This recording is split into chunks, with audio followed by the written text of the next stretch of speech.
Hello नमस्कार good morning. मैं कुणाल, आप देख रहे हो न्यूज़ बिहार। समय हो चला है बिहार की खबरों को जानने का, बिहार की खबरों से अपडेट होने का। चलिए जानते हैं आज की महत्वपूर्ण तमाम बड़ी खबरों को। बिहार के सभी स्कूल 15 जून तक बंद। स्कूली बच्चों के साथ शिक्षकों की भी रहेगी छुट्टी। भीषण गर्मी को लेकर सरकार का फैसला। बिहार में भीषण गर्मी और हीट वेव को देखते हुए राज्य के सभी स्कूलों को आगामी 15 जून तक के लिए बंद कर दिया गया है। मौसम विभाग की तरफ से जारी अलर्ट को देखते हुए शिक्षा विभाग ने यह फैसला लिया है। इस दौरान स्कूलों में शिक्षकों की भी छुट्टी रहेगी। के पाठक की विदाई के बाद शिक्षकों के लिए यह राहत भरी खबर है। बिहार सरकार के माध्यमिक शिक्षा निदेशालय की तरफ से जारी आदेश में कहा गया है कि भारतीय मौसम विज्ञान विभाग की तरफ से 14 जून तक राज्य के अनेक स्थानों में भीषण गर्मी और लू को लेकर अलर्ट जारी किया गया है। इस अलर्ट को ध्यान में रखते हुए 11 से 15 जून तक सभी स्कूलों में छुट्टी घोषित किया जाता है। इसी दौरान सभी स्कूलों के शिक्षक भी अवकाश पर रहेंगे। दरअसल बिहार में भीषण गर्मी के कारण पिछले दिनों स्कूल में बच्चों और शिक्षकों को बेहोश होने की खबर सामने आने के बाद मुख्यमंत्री के आदेश पर 9 जून तक सभी स्कूलों में छुट्टी घोषित कर दी गई थी, लेकिन शिक्षकों को स्कूल आना पड़ रहा था। छुट्टी खत्म होने के बाद आज जैसे ही स्कूल खुले, फिर से राज्य के अलग अलग हिस्सों में स्कूल में बच्चों के बेहोश होने की खबर सामने आई। उधर मौसम विभाग और आपदा प्रबंधन विभाग ने भी भीषण गर्मी और हीट वेव को लेकर अलर्ट जारी किया और लोगों से तमाम तरह की सावधानी बरतने की सलाह दी, जिसके बाद शिक्षा विभाग ने एक बार फिर से स्कूल में छुट्टी का फैसला लिया और 15 जून तक सभी स्कूलों की छुट्टी कर दी गई है। बड़ी बात यह है कि इस बार बच्चों के साथ साथ शिक्षकों को भी छुट्टी दे दी गई है। चिराग पासवान को फूड प्रोसेसिंग, मांझी को एमएसएमई, लल्लन को पंचायती तो गिरिराज के पास टेक्सटाइल का जिम्मा। मोदी सरकार के विभागों का बंटवारा सोमवार की शाम 6:30 बजे किया गया। इसमें चिराग पासवान को फूड प्रोसेसिंग मंत्रालय का जिम्मा दिया गया है, तो वहीं मांझी को सूक्ष्म लघु एवं मध्यम उद्योग मंत्रालय का जिम्मा मिला है। बिहार से सांसद गिरिराज सिंह को टेक्सटाइल मंत्रालय की जिम्मेदारी दी गई है। राजीव रंजन सिंह उर्फ लल्लन सिंह को पंचायती राज और मत्स्य पालन, पशुपालन एवं डेयरी मंत्रालय की जिम्मेदारी दी गई है। नित्यानंद राय को केंद्रीय गृह मंत्री की जिम्मेदारी दी गई है। रामनाथ ठाकुर को कृषि और किसान कल्याण राज्य मंत्री, सतीश चंद्र दुबे को खनिज और कोयला राज्य मंत्री, राज्यभूषण चौधरी को जल शक्ति राज्य मंत्री की जिम्मेदारी दी गई है। चिराग पासवान को वही मंत्रालय दिया गया है जो उनके चाचा पशुपति कुमार पारस को जिम्मेदारी दी गई थी। नरेंद्र मोदी सरकार 3.0 में बिहार के 8 सांसदों को मंत्री बनाया गया है। इनमें 2 भूमियार, 2 दलित, 1 यादव, 1 ओबीसी, 1 ब्राह्मण और 1 मल्ला जाति से है। मोदी सरकार में पहली बार ऐसा हो रहा है जबकि किसी राजपूत जाति के सांसद को मंत्रालय में जगह नहीं दी गई है। बीमा भारती की विधानसभा सीट रुपौली में 10 जुलाई को उपचुनाव। पूर्णिया में जमानत जब्त हो गई थी। लोकसभा चुनाव खत्म होने के बाद केंद्र में नरेंद्र मोदी के नेतृत्व में सरकार गठन के साथ ही भारत निर्वाचन आयोग ने उपचुनाव की घोषणा कर दी है। 10 जुलाई को देश के 7 राज्यों की 13 विधानसभा क्षेत्रों के लिए उपचुनाव होने वाले हैं, जिसमें बिहार के रुपौली 10 विधानसभा सीट भी शामिल है। यह सीट बीमा भारती के इस्तीफे के कारण खाली हुई थी। लोकसभा चुनाव 2024 में पूर्णिया में चुनाव लड़ने के लिए रुपौली विधानसभा सीट से बीमा भारती ने इस्तीफा दे दिया था। लालू यादव की शुरुआत और तेजस्वी यादव के सहयोग से बीमा भारती मैदान में उतरी, लेकिन निर्दलीय प्रत्याशी के रूप में पप्पू यादव की जीत हुई और बीमा भारती की जमानत जब्त हो गई। माना जा रहा है कि बीमा भारती रुपौली सीट पर खोई हुई विधायकी को फिर से हासिल करने के लिए अपना भाग्य आजमाएगी। वह सीट पर 5 बार विधायक रह चुकी है। इंडिया गठबंधन की जीत हुई दुगनी। बिहार में हर जिले में मनेगा लालू का 77वां जन्मदिन। इंडिया गठबंधन के साथ राजद ने इस लोकसभा चुनाव में बिहार में 9 सीटें अपने नाम की है। इस जीत की खुशी में एक और खुशी जड़ गई है। राष्ट्रीय जनता दल के अध्यक्ष लालू प्रसाद यादव का आज यानी 11 जून को 77वां जन्मदिन है। उत्साहित कार्यकर्ताओं ने लालू के जन्मदिन को बिहार के सभी जिलों में मनाए जाने का खुशी प्रकट की है। इंडिया गठबंधन की जीत के बाद कार्यकर्ताओं में खास उत्साह देखा जा रहा है। इसके साथ ही कार्यकर्ताओं ने लालू के जन्मदिन को राज्य के सभी जिलों में मनाने की बात कही है। जिला प्रखंड स्तर पर जन्मदिन की ओर से बड़े स्तर पर मनाने की बात कही गई है। भतीजे चिराग के केंद्रीय मंत्री बनने पर चाचा पशुपति पारस का पहला रिएक्शन।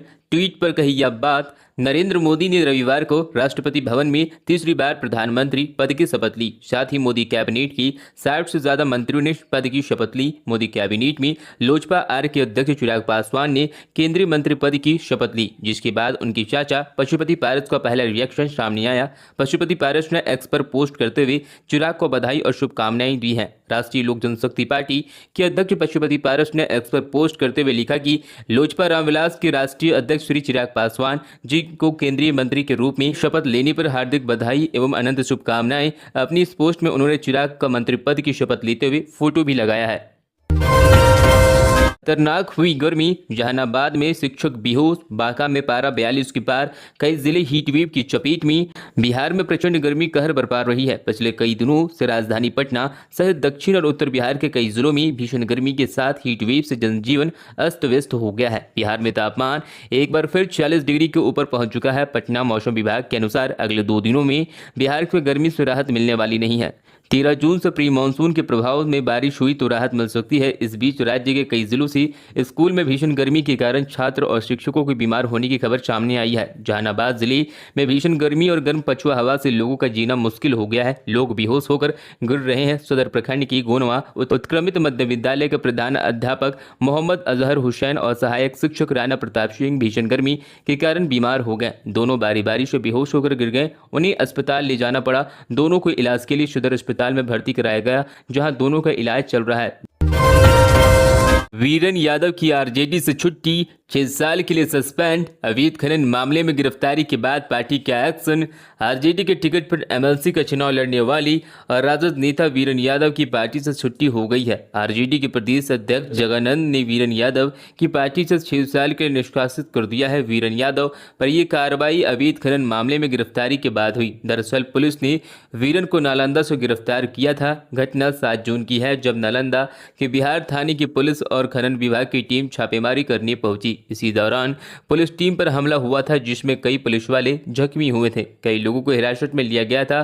पूछताछ में धंधेबाजों के नाम का खुलासा किया गया था, जिसमें एक नाम वीरेन यादव का भी था, जिसके बाद पुलिस कार्रवाई करते हुए उसके घर पर दबोचा। आपको बता दें, वीरेन यादव की मां जिला परिषद सदस्य हैं और वीरेन यादव भी आरजेडी से विधान परिषद का चुनाव लड़ चुके हैं। अवैध खनन मामले में गिरफ्तारी के बाद आरजेडी की ओर से सख्त कार्रवाई करते हुए वीरेन यादव को 6 साल के लिए पार्टी से निष्कासित कर दिया गया है। यह एक्शन जगानंद सिंह ने लिया।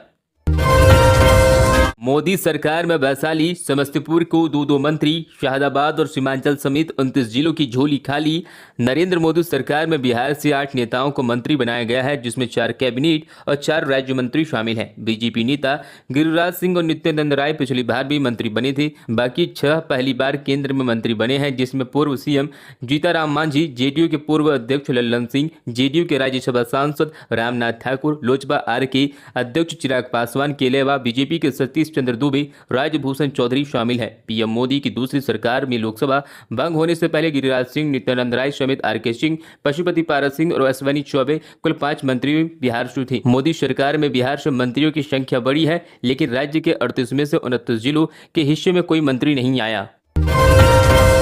छुट्टी पर के पाठक, शिक्षा विभाग पर पटना हाईकोर्ट के आदेश बेअसर, विश्वविद्यालय का फंड अभी तक अटका, फिर बैठकों का दौर। पटना हाईकोर्ट के शिक्षा विभाग के विश्वविद्यालयों के शिक्षक और कर्मचारियों के बकाया वेतन और पेंशन को 10 दिनों के भीतर भुगतान करने का अल्टीमेटम देने के बावजूद करीब 1 महीने बाद भी हालात जस की तस हैं। वहीं दूसरी तरफ अतिरिक्त मुख्य सचिव शिक्षा के पाठक छुट्टी पर चले गए हैं, जिसके बाद अब राजभवन और शिक्षा विभाग ने 12 जून के कुलपतियों के साथ अलग अलग बैठक बुलाई है। वही पहली बार सुबह 11 बजे से और दूसरी बार दोपहर 3 बजे से होगी। विश्वविद्यालयों के हजारों शिक्षक कर्मचारियों के अटके हुए वेतन और पेंशन पर भी चर्चा होगी। आपको बता दें, पटना हाईकोर्ट ने 3 मई को विश्वविद्यालयों के बैंक खातों पर शिक्षा विभाग को रोक के आदेश को स्थगित करते हुए पिछले वित्तीय वर्ष का बकाया चुकाने का आदेश दिया था। इस मामले में अगली सुनवाई 25 जून को है। वहीं के पाठक के गैर हाजिरी में कार्यभार संभाल रहे एसवीएस सुधार के तहत विभाग ने 12 जून को एक और बैठक बुलाई है, लेकिन सचिव वैद्यनाथ यादव ने फिर से कुलपतियों को एजेंडे के साथ सीधे पत्र लिखा है। शिक्षा विभाग और कुलाधिपति सचिवालय के बीच गतिरोध हाईकोर्ट पहुंच चुका है। राजभवन ने भी 12 जून को सभी विश्वविद्यालयों की बैठक बुलाई है।